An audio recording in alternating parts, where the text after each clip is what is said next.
and it is really magical, and I did definitely cry. Hello and welcome back to my channel.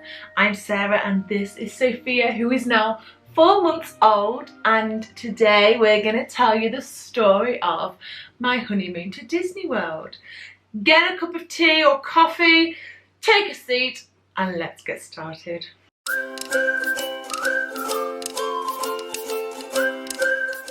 I'd first like to address the elephant in the room.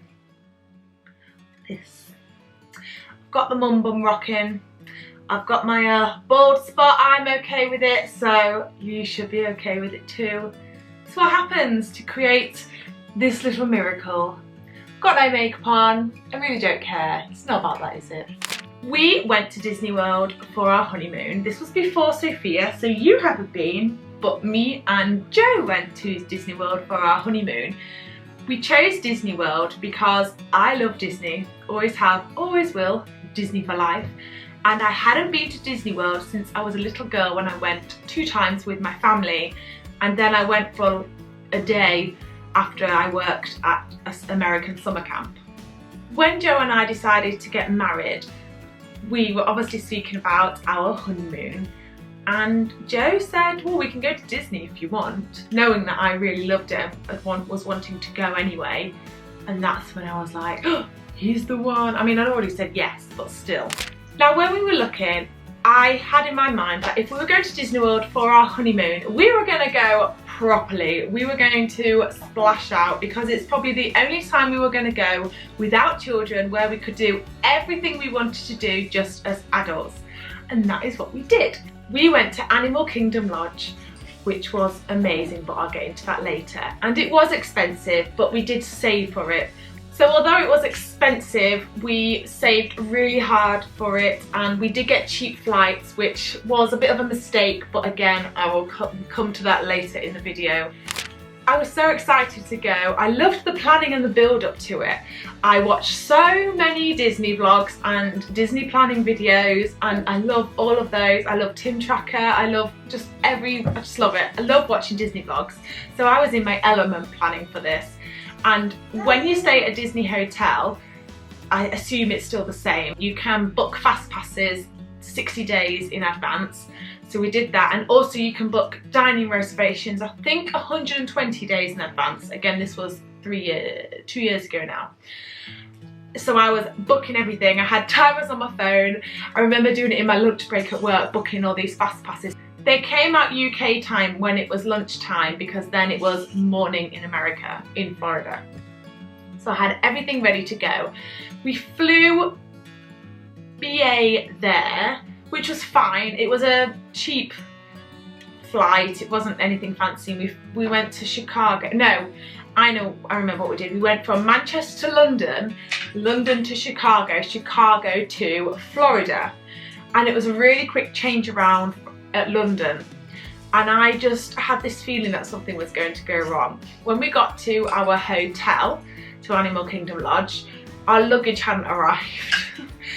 By this point we were really tired. If you've ever flown over that way, you know it ends up being really late UK time, and we got there about 11 PM or 10 PM Florida time, so we were well into the middle of the night UK time, and we'd lost our luggage. We hadn't lost it, the airline had lost it. Maybe not lost, it was just delayed.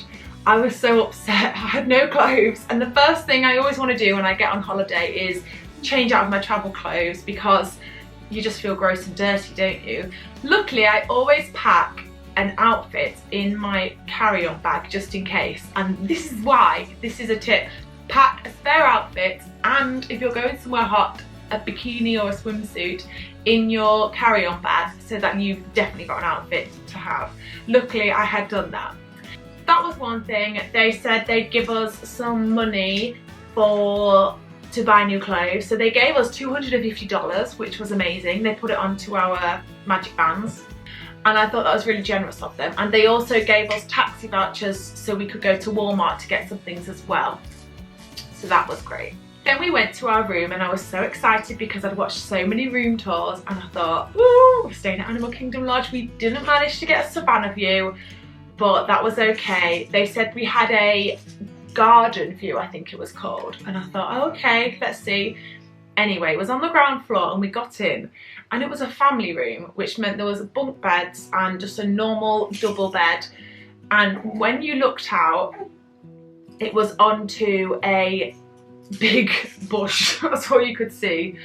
Well, at this point, I'd had it. I just burst into tears after the luggage and the long flights and arriving to a room with bunk beds on our honeymoon.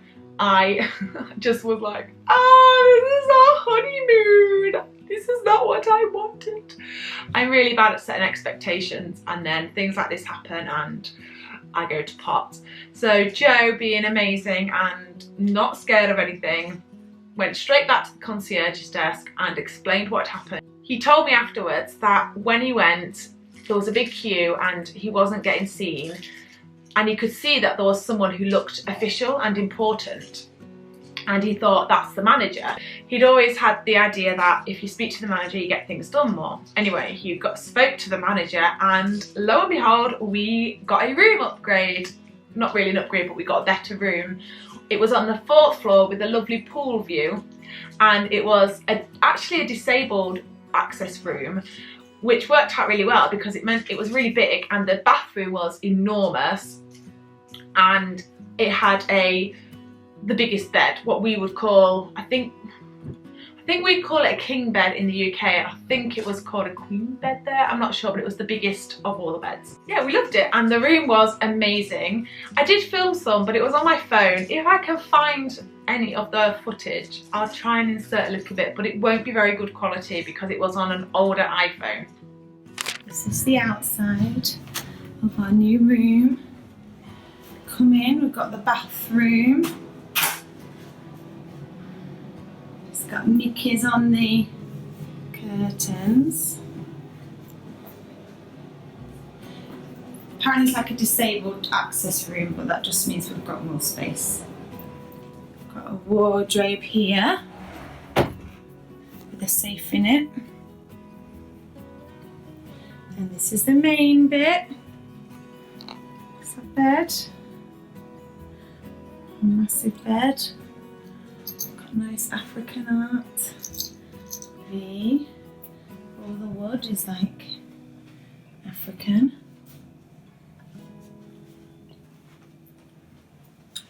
Mirror. Sofa. And then this is our balcony with a view. This is the hotel. So we've got a little on that side and then that side.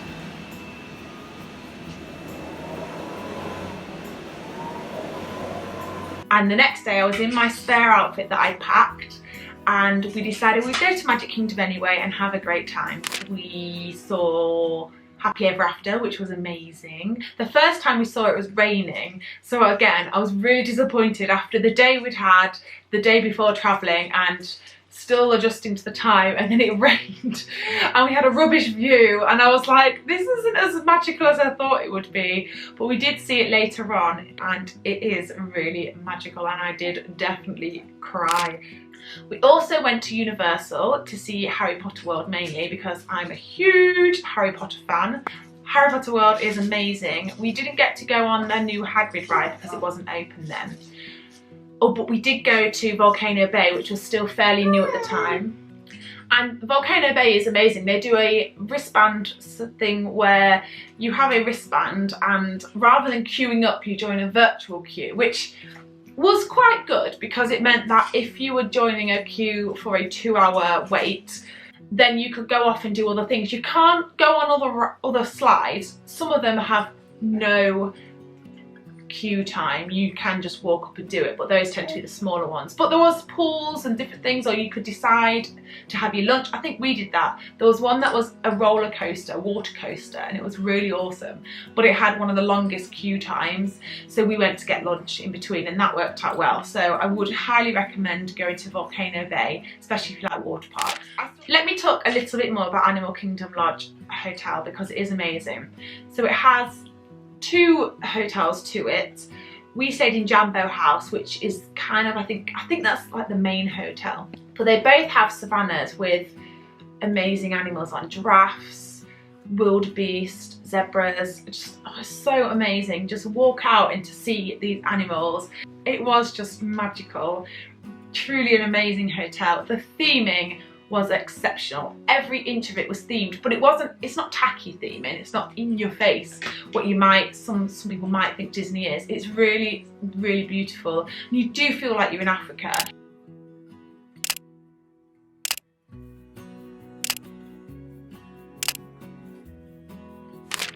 I've been rambling on for quite a long time now. The final thing I'll tell you about is the flight back. Oh, it was the worst flight of my life. We flew with Aer Lingus, and this is just my personal experience with Aer Lingus, but it was not good. It was horrendous. We sat down, and first of all, Joe is 6'6", just so you know. He has long legs and he normally likes to get extra leg room. So he got an exit seat, but I wasn't able to sit next to him. I was in a middle of 4 and I was the second one in, so I wasn't even on the end, and Joe was a row in front but over to the other side. But it was like sitting on a thin bit of cardboard, or a plank of wood should I say. They were so rigid, the seats, and tiny. I don't particularly have long legs, but I struggled. There was no way Joe would have fit in one of those seats if he didn't have that extra room. Anyway, halfway through the flight, after not getting any sleep, all of a sudden, this Irish lady in front of me starts hysterically screaming, like fully screaming, on a plane, screaming. Now, my first instinct was that there was a terrorist on board. I'm not exaggerating this. I honestly thought there was terrorists on, and hand on my heart, thought, I'm gonna die. Joe and the bloke next to him stood up immediately, like ready for action, and quite a few people stood up. I stood up and got out the aisle. My instinct was to find Joe and to get away from it. And turns out what had happened was, I mean, it's not great, but it's better than what I thought. They must have been together as a family, and we were at the front of a section of the plane. So those were toilets, and then you go and there's more seating. And she'd gone to see someone in the next section. This person's eyes had rolled to the back of their head, and they were diabetic, and I think something had happened with that. So she thought they were dead, and it was really scary. I'm just gonna go let Rosie out because little princess wants to go out. 1 second. Also, my battery light is flashing, so I'm gonna have to be really quick. But basically, when we got to Dublin, we had to wait for an ambulance to come to take this woman off because she wasn't very well. But it really shook me up, and I could still feel my heart beating really quickly for hours afterwards. Not a nice way to end an otherwise lovely honeymoon. Thank you for watching this story time video. I'm running out of stories now, so I don't know if there'll be one every week from now on. I might have to stagger it a little bit. But if you like this kind of video and you like motherhood and lifestyle content, please subscribe to my channel. And for more story times, check out the playlist below and this video here. Thanks for watching. Bye!